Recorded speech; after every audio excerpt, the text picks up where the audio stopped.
Okay, before we begin, let's take a look at the shield boomerang's upgrades. Now, it only has 2 upgrades, and honestly, they're not terribly interesting. They just upgrade the thing's range, which, you know, it is pretty useful, but again, not terribly interesting. You know, you don't get decreased charge times or anything like that, which, it's kinda lame. Then again, to be fair, the Z-Saber, most of its upgrades were just, oh hey, you can slash one more time, because, you know, amnesiacs really have a hard time remembering how to, you know, slash their swords more than once. Really difficult concept to grasp, but anyway, yeah, not much to show off here, so we'll just get back to the actual thing. Oh god, that song's doing terrible things to my head. Gotta get my mind off it. Luckily, though, this next mission should be relatively easy. Basically, that factory we get a while back, we just have to check it out, make sure nothing too bad's in there, and then get out. So, yeah, this should be a quick one. Nothing too bad should be here. Although apparently all their watches are missing.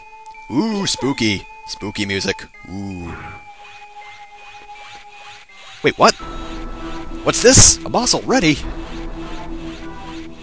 You've been doing well, and, could you, stop charging your weapon?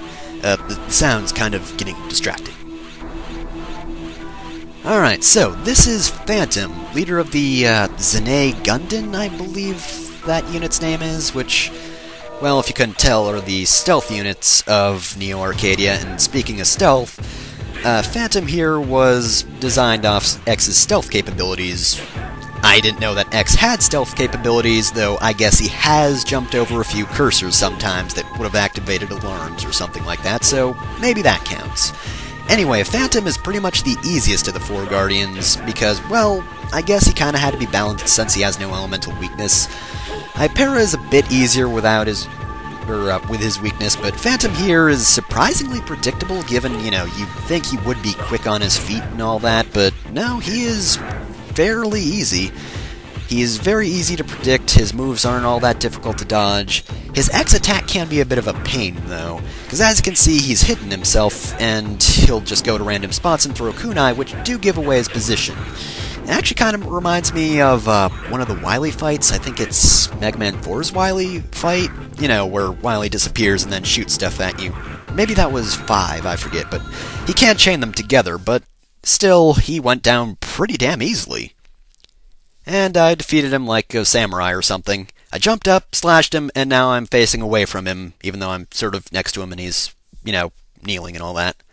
But just one more thing about Phantom. He kind of likes explosions. Like, most of the Guardians sort of have a hard-on for fighting Zero, but he really likes explosions more than anything. So, of course, we're gonna have to take care of this. Yeah, Ciel wants us to escape, which actually we could, but the thing is, if we don't let the factory explode, which, first thing, you know, obviously failing a mission would be a bad idea, but the thing is, the crystals you get, you know, earlier on, this is the only point where they respawn. If you complete this mission, you can actually, you know, go through the factory and get all the crystals again, which is very useful, so, you know, if you don't want to save the factory for factory's sake, save it for yourself, and I guess your cyber elves as well.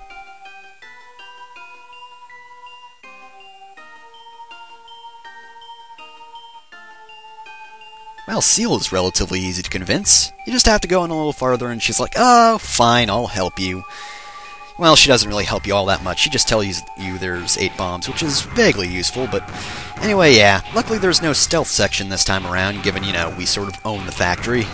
Phantom probably could have reactivated that, actually, if he really wanted to be a dick, but apparently not.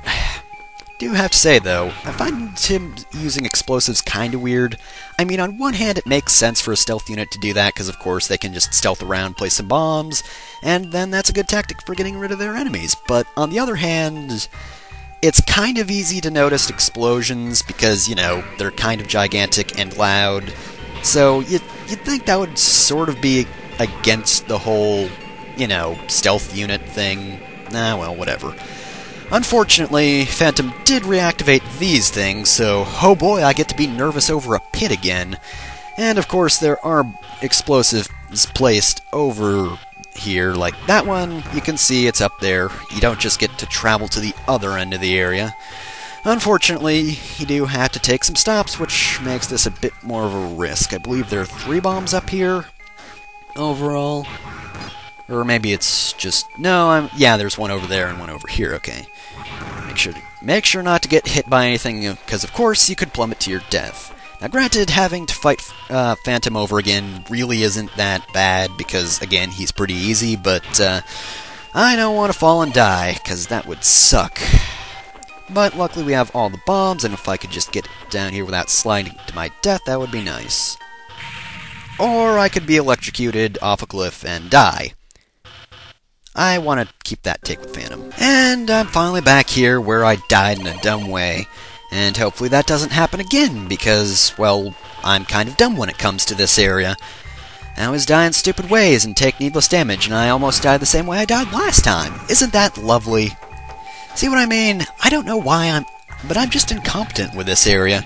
I don't know what it is, other than just child me being paranoid about it and, you know, never really getting over it, but it's not really that difficult to platforming section. It's just I can never figure out when to move and when not to move, because it's like, okay, if I move forward, I'm going to get hit because I'm incompetent. I mean, I guess you could risk, you know, just wall jumping on the side of those girders, but that also seems like a dumb idea with those flying guys. But of course, I died before the last 2 easy-to-get bombs.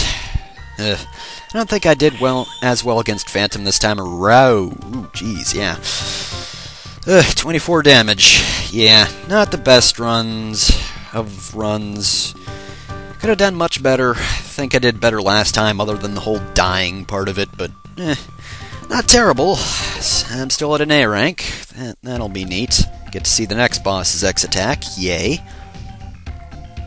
Well, Ciel, to be fair, it was more me risking my life this time, because it did kind of want me to come back. Oh hey, and here's one of the few mentions of a substitute energy, which still doesn't necessarily connect to the energy crisis, because, you know, I think I mentioned this earlier, but, you know, just because she's developing a substitute energy doesn't mean there's necessarily an energy crisis. It just means we, as the Resistance, need energy. Because, well, look at where we are. Look at this. It's like, it's just this area in disrepair. It's terrible, and it needs a new coat of paint, and shouldn't those be connected? Yeesh, you'd think those tubes would be connected, because this thing's kind of running. You'd think that would be rather unsafe, but anyway. So, as I said before, the crystals have returned, and I just want to show that for the hell of it, because, you know, why not? I should show you. Proof. There will be proof that there are crystals. Once I just get over here, and of course there are no enemies again. Not even those robot wolves that, you know, try to eat your shins. And can do backflips. And yep, see, the energy crystals are back, so yay for that. Well, anyway, that's pretty much all there is for the time being. Next time we'll do something with computers, I guess, and maybe yellow submarines. I don't know how those two connect, but we'll find a way to fit them together. If we have to cram them up each other's